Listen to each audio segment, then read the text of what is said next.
কি গো, শুনছো? ওই গো, আরে শুনতে পাচ্ছো আমার কথা?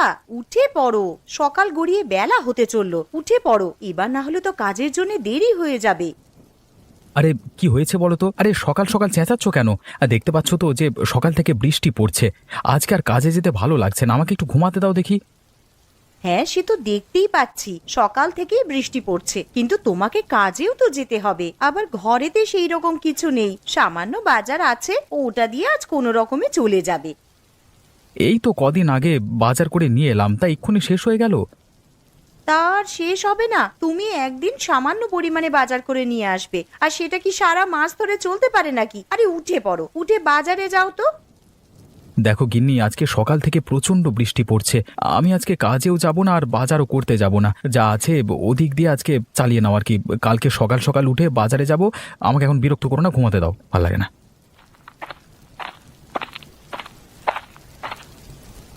মা, ও মা, আমার প্রচন্ড খিদে পেয়েছে, কিছু খেতে দাও। এই তো সোনা, রান্নাঘরে কয়েকটা আলু ছিল, তাই দিয়ে আলুর তরকারি রান্না করতে বসিয়ে এসেছি। আর কিছুক্ষণ অপেক্ষা কর, তরকারি হয়ে গেলেই খেতে দিচ্ছি তোমাকে, কেমন? ঠিক আছে মা, তাহলে রান্নাঘরে গিয়ে বসে অপেক্ষা করি, তরকারি হলেই খেয়ে নেব। হ্যাঁ সোনা, তুই যা, গিয়ে আগে হাত পা ধুয়ে নে, তারপর রান্নাঘরে খেতে আসবি।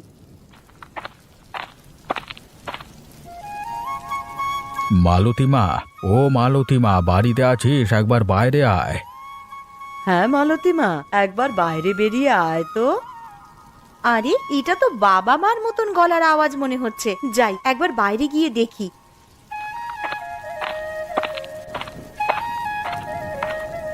আরে তোমরা হঠাৎ করে আমাদের বাড়িতে চলে এলে, আবার এই ঝড় বৃষ্টির দিনে? হ্যাঁ রে মা, চলি এলাম এই বৃষ্টির দিনে। বাড়িতে বসে বসে আর ভালো লাগছিল না। তাছাড়া আবার সকাল থেকে বৃষ্টি পড়ছে। তোর মাকে বললাম যে মেয়ের বাড়ি থেকে ঘুরে আসবে, তোর মা একেবারেই রাজি হয়ে গেল, তাই চলে এলাম। সে তোমরা বেশ ভালোই কাজ করেছো আমাদের বাড়িতে চলে এসে। তা বলো, তোমরা কেমন আছো? শরীর টরীর ভালো আছে তো? কেমন আর থাকবো রে মা, ঠাকুরের অশেষ কৃপায় বেশ ভালো রকমই দিন কেটে যাচ্ছে। তা তোরা কেমন আছিস বল? আমরাও খুব ভালো আছি মা। আরে দাদুন, দিদুন, তোমরা কেমন আছো? দিদি ভাই, খুব ভালো আছি। আর এই নাও, তোমার জন্য মিষ্টি নিয়ে এসেছি। আহ বাবা, তোমরা আবার এইসব আনতে গেলে কেন? জানো তো তোমার নাতনি কেমন মিষ্টি পেলে আর কিছু চায় না, আরে এত মিষ্টি খেলে শরীর খারাপ করবে তো। তা আনবো না? আমার 5টা নয়, 10টা নয়, একটা মাত্র নাতনি, তার জন্য তো এতটুকু করতেই পারি। আর কটা হাঁস এনেছি, আর এই থলের মধ্যে কিছু জিনিস আছে, ঘরে নিয়ে চলো। ও মা, তোমরা আবার হাঁস আনতে গেলে কেন গো? কেন রে, বিয়ের আগে তুই তো হাঁস পুষতে ভালোবাসতিস, তাই নিয়ে এলাম। ঠিক আছে ঠিক আছে, পরে কথা বলবো, তোমরা এখন ঘরে চলো, বাইরে প্রচন্ড বৃষ্টি পড়ছে।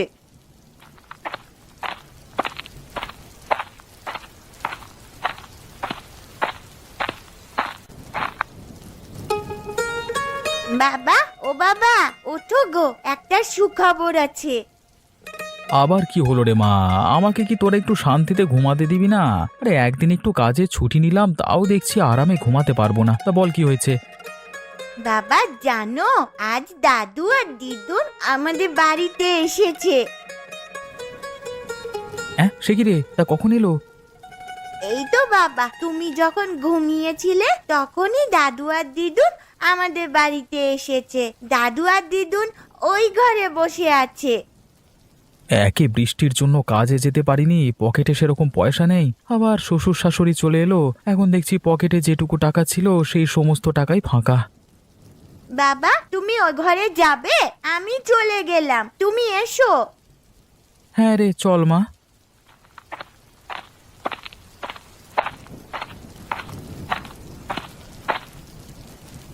আরে এই তো জামাই চলে এসেছে।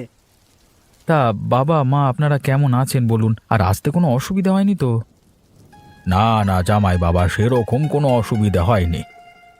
তা আপনারা যখন আমাদের বাড়িতে চলে এসেছেন, 1 সপ্তাহ না কাটিয়ে যেতে দেব না, কিন্তু না হলে আমি কিন্তু ছাড়বো না। হ্যাঁ, আচ্ছা বাবা, সে এখন দেখা যাবে।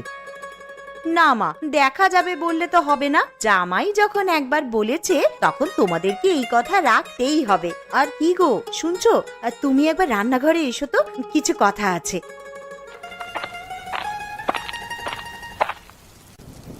যাও, তোমার শ্বশুর শাশুড়ি এসেছে, তাদের জন্য দোকান থেকে কিছু বাজার করে নিয়ে এসো। বাড়িতে তো সেরকম ভালো মন্দ কিছুই নেই। আচ্ছা গিন্নি, তুমি তো জানো আমার পকেটের অবস্থা। দুদিন ধরে কাজে যাইনি, এখন তুমি কি করে বলছো যে ভালো মন্দ বাজার করে নিয়ে আসতে? দেখো, আমি অত শত কিছু জানতে চাই না, তুমি ভালো মন্দ কিছু বাজার করে নিয়ে আসবে, ব্যাস। এখন যে আমি কি করি, হাতে দুটো পয়সা নেই যে ভালো মন্দ বাজার করব। কি গো, কি ভাবছো? আগের মাসে তোমার বোনেরা যখন এসেছিল তখন তো বেশ ভালো মন্দ বাজার করেছিলে, তখন তো আমি কিছু বলিনি। এখন আমার মা বাবা এসেছে আর ভালো মন্দ বাজার করবার মতন টাকা তোমার কাছে নেই। ঠিক আছে, তুমি বরং বাজারের ব্যাগটা আর ছাতাটা নিয়ে এসো, আমি বাজারের দিকে যাচ্ছি। এই নাও ছাতা আর ব্যাগ, তাড়াতাড়ি বাজারের দিকে যাও তো।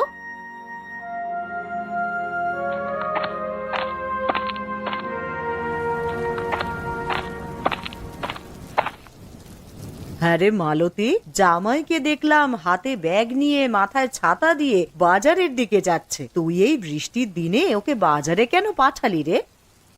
মা, আমি পাঠাইনি, তোমার জামাই বলল এতদিন পর আমার বাড়িতে শ্বশুর শাশুড়ি এসেছে, আর কিছু ভালো মন্দ খাওয়াবো না, তাই তো হাতে ব্যাগ নিয়ে আর মাথায় ছাতা দিয়ে বাজারের দিকে গেল।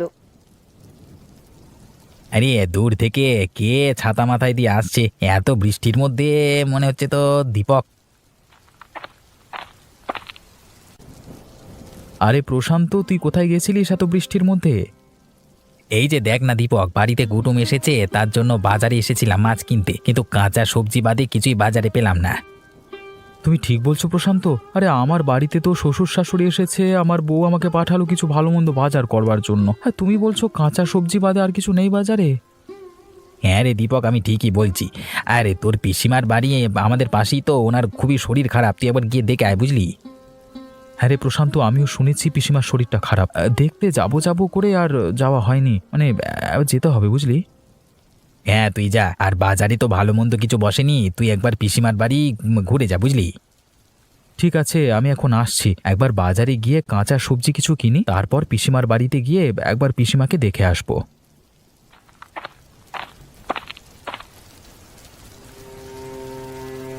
লোকটা কোথায় যে গেল? এত বেলা হয়ে গেল, ঘরেতে সেরকম কিছু ভালো মন্দ নেই যে রান্না করব। কি রে মা, কি এত চিন্তা করছিস? না মা, সেরকম কিছু নয়, আসলে বেলা হয়ে গেল তো, আর তোমার জামাইও তো সেই কখন বাজারে গেছে, এখনো বাড়িতে ফিরলো না। কি যে রান্না করব সেটাই ভাবছি।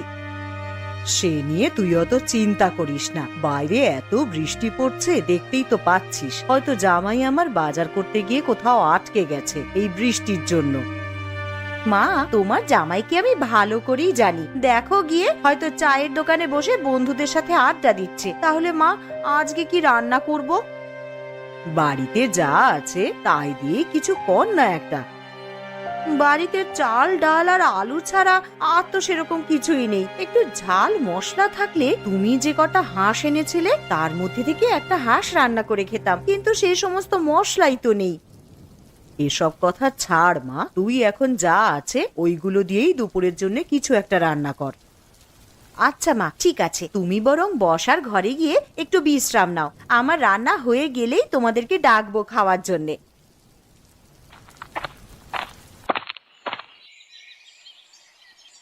শম্পা বৌদি, আরে ও শম্পা বৌদি, শুনতে পাচ্ছ? বাড়িতে আছো তোমরা? কে? আরে দীপক নাকি? এসো এসো, ঘরে এসো। শুনলাম নাকি পিসিমার শরীরটা খুবই খারাপ। হ্যাঁ গো দীপক, পিসিমার খুবই শরীর খারাপ। তা পিসিমা কোথায়, দেখতে পাচ্ছি না যে? ওই তো পাশের ঘরে শুয়ে আছে, আসো পিসিমাকে একবার দেখবে এসো।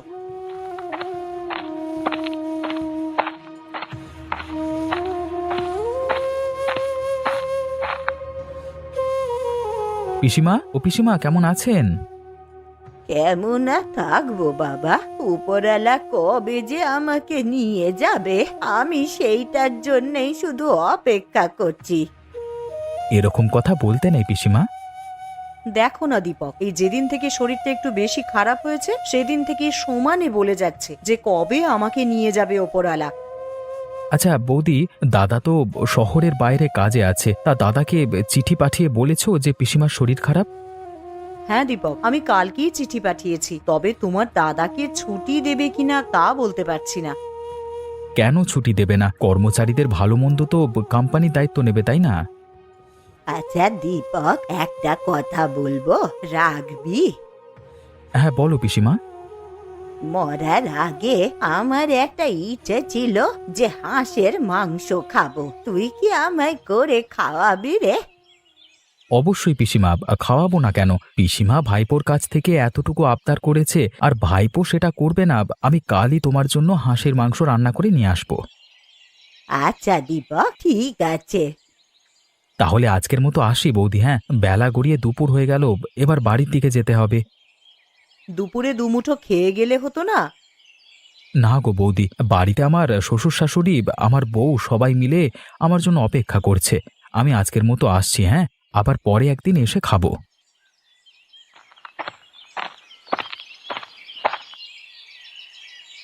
কই গো গিন্নি, আমি চলে এসেছি। এই নাও বাজারের ব্যাগটা নাও। এই যে মহারাজের আসার সময় হলো এতক্ষণে, তা বলি বাড়িতে কি রান্না হবে সে বিষয়ে আপনার কিছু হুঁশ ছিল? আরে গিন্নি, রাগ করছো কেন? আমি একবার পিসিমার বাড়িতে গেছিলাম। তা পিসিমার বাড়িতে হঠাৎ গেলে কেন? কি বলবো আর গিন্নি, বাজার করবার জন্য যখন ব্যাগ নিয়ে বাজারের দিকে যাচ্ছিলাম তখন প্রশান্তর সঙ্গে দেখা হলো। আর প্রশান্তই বলল যে তোর পিসিমা নাকি খুবই অসুস্থ, তাই একবার গেছিলাম ওনাদের বাড়ি আর কি। তা গিয়ে কি দেখলে ভালো আছে পিসিমা? দেখে তো মনে হলো শরীর প্রচণ্ডই খারাপ, আর পিসিমা আমার কাছে একটা আবদার চেয়েছে।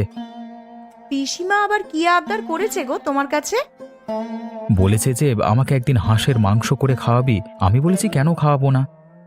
ঠিক আছে, তাহলে আমার মা যে কটা হাঁস এনেছে তার মধ্যে থেকে একটা কেটে রান্না করে পিসিমাকে দিয়ে আসবে। তা কবে পিসিমাকে করে খাওয়াবে হাঁসের মাংস? কাল কি করে খাওয়াবো, কারণ শয্যাশায়ী মানুষ আমার কাছে আবদার করেছে, না খাওয়াতে পারলে আমারই খারাপ লাগবে।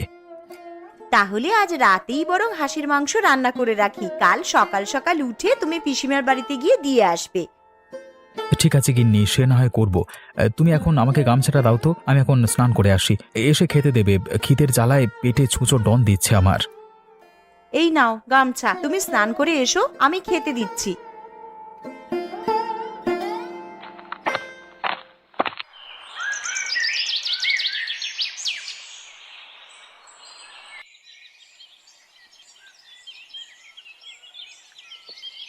গিন্নি, তোমার মা আর বাবার খাওয়া হয়ে গেছে তো? হ্যাঁ গো, মা বাবার খাওয়া হয়ে গেছে, আর মেয়েটারও খাওয়া হয়ে গেছে। ওরা তিনজনে মিলে এখন ঘুমাচ্ছে। দীপক, আরে ও দীপক, আছিস নাকি বাবা ঘরে? আরে দেখো, তোমার নাম ধরে কে যেন বাইরে থেকে ডাকছে মনে হচ্ছে। আরে হ্যাঁ, তো এটা তো পিসিমার গলার স্বর বলে মনে হচ্ছে, কিন্তু উনি তো শয্যাশায়ী, উনি আমার বাড়িতে কি করে আসবেন? কিন্তু এটা তো পিসিমার গলার আওয়াজই মনে হচ্ছে গো। আচ্ছা চলো বাইরে গিয়েই দেখি। আরে পিসিমা, তুমি এখানে কি করে এলে? আরে তোমার তো প্রচন্ড শরীর খারাপ, তুমি তো দাঁড়াতে পর্যন্ত পারো না। আরে আমি পুরো সুস্থ হয়ে গেছি রে। কিন্তু আমি দুপুরবেলায় গিয়ে তো দেখলাম তুমি বিছানায় শুয়ে আছো, তো এখন কি করে ভালো হয়ে গেলে? সবই উপরওয়ালার ইচ্ছা রে বাবা। তা তুমি আমাদের বাড়িতে এলে বৌদি কিছু বলেনি তোমার? না না, কিছু বলেনি আমায়। তোমার বৌদি শুধু বলল যে সাবধানে যাবেন, আর দীপক হাঁসের মাংস খাওয়াবে বলল, তাই আর লোভ সামলাতে না পেরে চলেই এলাম। তা আপনার ভাইপো তো কালকেই আপনার বাড়িতে মাংস রান্না করে দিয়ে আসতো। কালকে যদি আমি আর না থাকি তাহলে তো আমার আর শেষ আশা পূর্ণ হবে না, তাই চলে এলাম আর কি। আর এসেছি যখন, আমি নিজের হাতেই তোমাদেরকে রান্না করে খাওয়াবো। এ তো খুব ভালো খবর। তা পিসিমা, তুমি রান্না করতে পারবে তো? কেন পারবো না রে, মালতী তো আছে, ও আমাকে একটু সাহায্য করে দেবে। চলুন পিসিমা, তাহলে রান্নাঘরের দিকে যাই, আপনি আর আমি মিলে হাতে হাত লাগিয়ে হাঁসের মাংসটা করে নিই বরং। হ্যাঁ বৌমা, চলো।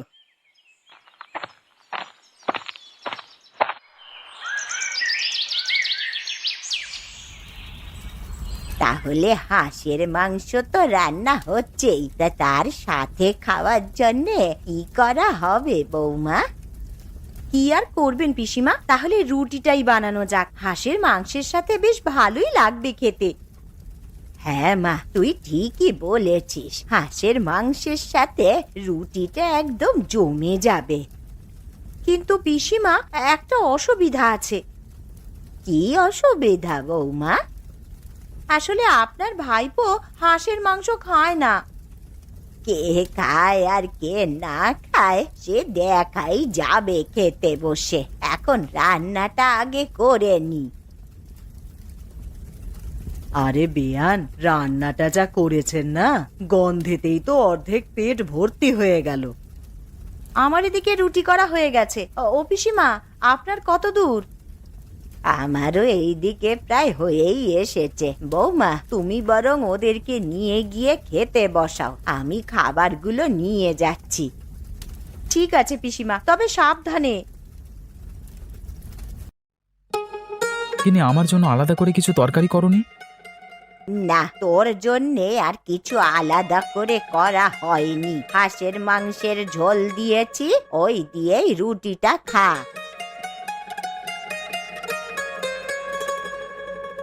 এ কি পিসিমা, এ তো দেখছি হাঁসের মাংসের প্রচুর স্বাদ। আমি আগে জানলে এই মাংস ছাড়া আর কিছুই খেতাম না। সত্যি পিসিমা, তোমার হাতে জাদু আছে বলতে হবে।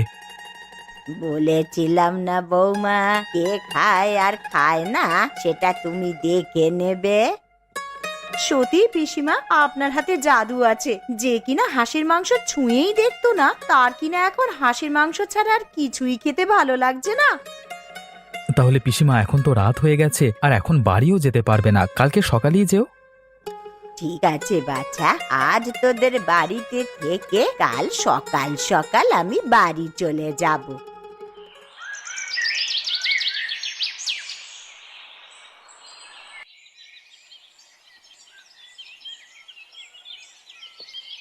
ও বাবা, চোখটা বন্ধ করতে না করতেই ভোর হয়ে গেল। কখন যে রাতটা কেটে গেল টেরই পেলাম না। যাই, এবার এঁটো বাসনগুলো আবার মেজে রাখি। আবার ওদিকে পিসিমাও আছেন, তার জন্য একটু জল খাবারও করে দিতে হবে। তানিশা, ও তানিশা, তোর পিসিকে ডেকে তোল না রে। মা, ও মা, পিসি তো আমার কাছে শুয়ে নেই। কি বলছিস? বিছানায় নেই মানে? আরে তোর পাশেই তো শুয়েছিলেন। আরে বাইরে গিয়ে দেখ আছে নাকি। বাইরে কি করে যাব মা? ঘরের দরজা তো ভেতর থেকে আটকানো।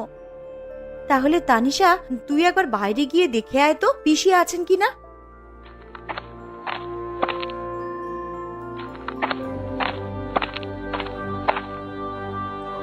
মা, পুকুর ঘাট, আমবাগান সবই তো দেখে এলাম, কই পিসিকে তো দেখতে পেলাম না। কি গো, শুনছো? আরে কই গো, তাড়াতাড়ি ওঠো, পিসি কোথায় যেন চলে গেছে, ঘরে নেই। তুমি গিয়ে একটু দেখো না। চলে গেছে মানে? কোথায় আবার যাবে? ঘরের দরজা তো ভেতর থেকেই বন্ধ ছিল, পিসি দরজা দিয়ে বের হবে কি করে? এ কি সর্বনাশ হলো আমার! কই গো, তুমি একবার পিসিমাদের বাড়িতে গিয়ে দেখে এসো না, উনি বাড়ি চলে গেছেন কিনা।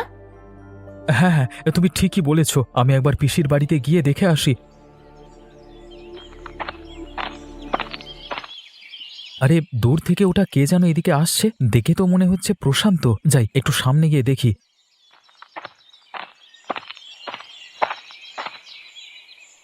আরে প্রশান্ত, তুই এখানে কি করছিস? আর এত ছোটাছুটি করে কোথায় যাচ্ছিস? এই তো দীপক, তোদের বাড়িতেই যাচ্ছিলাম ছোটাছুটি করে। কেন রে প্রশান্ত, কি হয়েছে? আমাদের বাড়িতে আবার ছোটাছুটি করে যাবার কি আছে? আর তুই এত হাঁপাচ্ছিস কেন? দেখ না দীপক, কালকে বিকেলে তোর পিসিমা মারা গেছে। এ কি বলছিস তুই প্রশান্ত? এমনটা হতেই পারে না। এমনটাই হয়েছে দীপক, তোর যদি বিশ্বাস না হয় তুই একবার পিসিমার বাড়িতে গিয়ে দেখ না। ঠিক আছে প্রশান্ত, আমার এখন তাড়া আছে, তাহলে তুই যা, গিয়ে আমার বাড়িতে খবর দে, আমি পিসিমার বাড়িতে যাচ্ছি। ঠিক আছে দীপক, তুই যা, আমি তোর বাড়ির দিকে যাচ্ছি।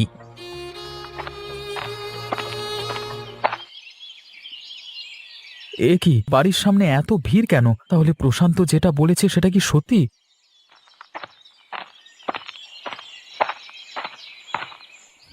বৌদি, ও বৌদি, পিসিমার এমন অবস্থা হলো কি করে? দেখো না দীপক, কাল সন্ধ্যায় তোমার পিসিমা মারা যান। তোমাকে যে একটিবার সংবাদ দিব, বাড়িতে তো কেউই নেই, কাকে পাঠাবো বলো তোমার কাছে? কালকে সন্ধে মারা গেছে বৌদি, তুমি ঠিক বলছো তো?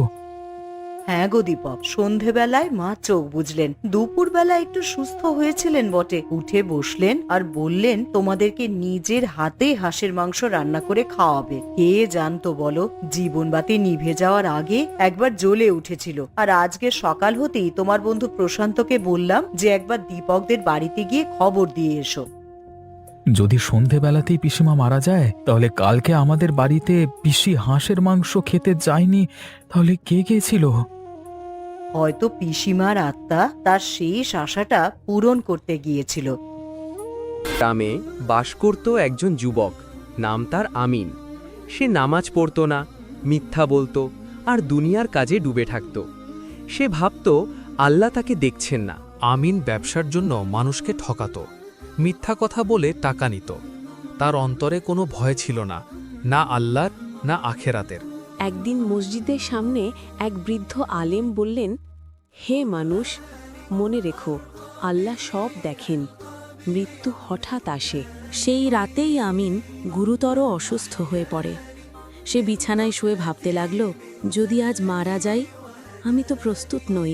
চোখের পানি ঝরিয়ে আমিন বলল, হে আল্লাহ, আমাকে ক্ষমা করো, আমি আর পাপ করব না। চোখের পানি ঝরিয়ে আমিন বলল, হে আল্লাহ, আমাকে ক্ষমা করো, আমি আর পাপ করব না। সুস্থ হওয়ার পর আমিন নামাজ শুরু করল, মানুষের টাকা ফিরিয়ে দিল, সত্য পথে চলতে লাগল। তার জীবন বদলে গেল। মৃত্যুর আগে তওবা করো, আল্লাহর পথে ফিরে আসো, কারণ আল্লাহ সবচেয়ে দয়ালু।